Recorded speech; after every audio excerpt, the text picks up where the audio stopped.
Bapak Ibu yang belum kesempatan nanya di sini nanti bisa nanya langsung ke saya, atau nanti ada Pak Khalil dan Pak Abdul Haris yang nanti akan melengkapi dari paparan saya.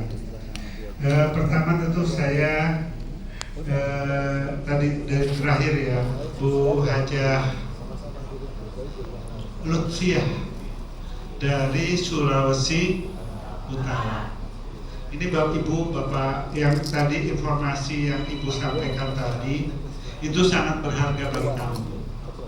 Karena memang ini Bapak Ibu sekalian, ketimpangan masa tunggu yang selama ini terjadi itu karena misalnya di Pangkep tadi harus nunggu 47 tahun, sehingga banyak pergeseran calon jemaah antar kabupaten atau antar provinsi. Jadi misalnya tadi di Sulawesi Utara tadi, kalau tadi Ibu Hajah tadi mensinyalir 80% kuota yang masuk di 402 itu adalah orang luar, itu karena memang dampak kebijakan pembagian kuota yang selama ini timpang. Mereka daftar di Sulawesi Utara supaya bisa cepat berangkat. Itulah yang sedang kita perbaiki, Bu. Sedang kita perbaiki supaya yang seperti ini tidak terjadi lagi ke depannya. Karena kalau kita ini diterus-teruskan seperti ini, memang akan banyak migrasi orang dari luar daerah ke daerah lain yang masa tunggunya lebih cepat. Nah ini yang sedang kita perbaiki, dan nanti kalau hasil investigasinya kita tunggu, gitu nanti, dan kalau perlu dilaporkan ke kita supaya kita ada langkah yang langkah yang tepat seperti ini. Artinya bahwa dan mungkin kalau yang Papua tadi Pak Ketua FKKBU Papua, nah, bisa jadi di Papua juga kasusnya sama, Bu, seperti di Sulawesi Utara. Lampung dulu pas zaman saya dulu pernah ada eksodus dari Sulawesi cukup besar, Jawa Barat juga. Nah itu yang memang selama ini terjadi, dan itu yang kita perbaiki. Kemudian yang berikutnya dari Pak Agus Salim, justru saya Pak Agus, Pak Haji, saya menyampaikan seperti tadi karena saya paham betul kondisi psikologis mental Bapak Ibu sekalian, dan saya tidak dalam posisi berhadapan-hadapan dengan Bapak Ibu sekalian. Ibu Bapak adalah mitra kami. Dan sebagai mitra, Bapak harus paham posisi saya, dan saya juga paham posisi Bapak Ibu sekalian. Kementerian Haji paham posisi KBIHU, KBIHU juga paham posisi Kementerian Haji. Ini kan kalau kita level kebijakan, ini kan yang paling kita hindari adalah mafsadat yang paling ringan, gitu. Resiko yang paling kecil, kemudian implikasi yang paling kecil, itu mana yang akan kita ambil. Oleh karena itu saya tadi nggak berani ngomong bisa nggak bisa langsung, karena saya perlu mendengar, perlu juga membaca secara teliti, dan juga perlu juga mempelajari aspek hukumnya.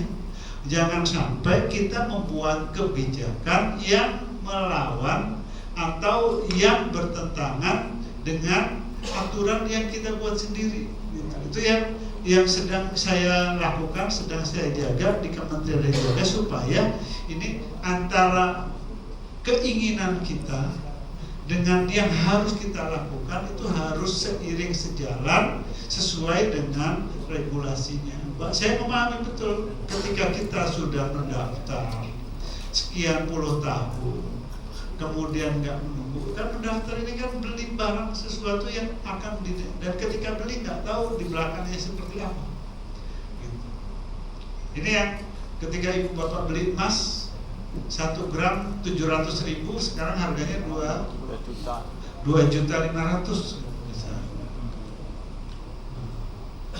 Jadi pas waktu beli dulu kan nggak tahu harganya 2,5 juta kan? Tapi hari ini realitasnya harganya 2,5 juta. Nah ini tentu sesuatu yang harus kita ambil keputusan yang paling tepat, paling adil. Kemudian yang berikutnya juga saya memahami bahwa KBIHU itu kepanjangan tangan atau halaman depan dari Kementerian Haji dan Umroh. Sebelum masuk sampai ke dalam ruang tamunya harus lewat terasnya dulu. Ya, itu yang pasti dalam misalnya pembagian kuota yang versi baru ini KBIHU ini yang paling banyak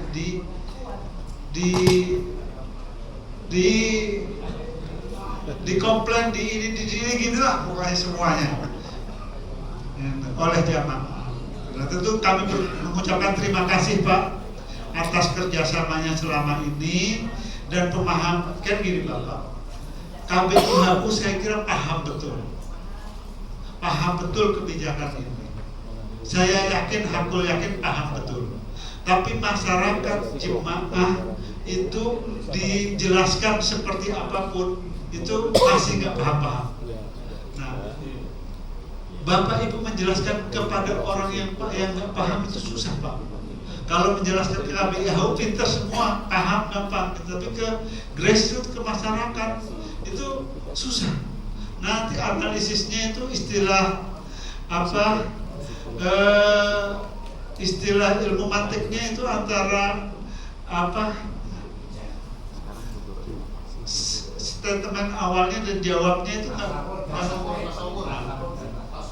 tasawur dan tasdiknya itu nggak nyambung gitu kan. Kalau masyarakat awam kan, apalagi udah dipengaruhi sama TikTok, gitu kan, udah pakai pokoknya gitu.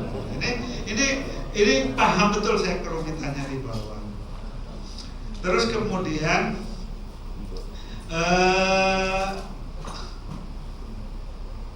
saya kira Pak Agus, saya paham karena bukan pertanyaan semua ini, informasi semua, paham betul. Qobla inda ba'da itu memang betul semuanya. Jadi oleh karena itu keadaban di tengah-tengah masyarakat itu KBIHU memegang peran yang penting, sehingga kalau misalnya individunya sudah berkeadaban, surga itu nggak perlu nunggu kita mati dulu Pak, bisa muncul di republik ini gitu. Kalau semua pembimbingan ibadah kita jalan semua, sukses semua, haji mabrur semua, maka surga itu nggak perlu kita mati dulu, bisa kita nikmati di dunia ini.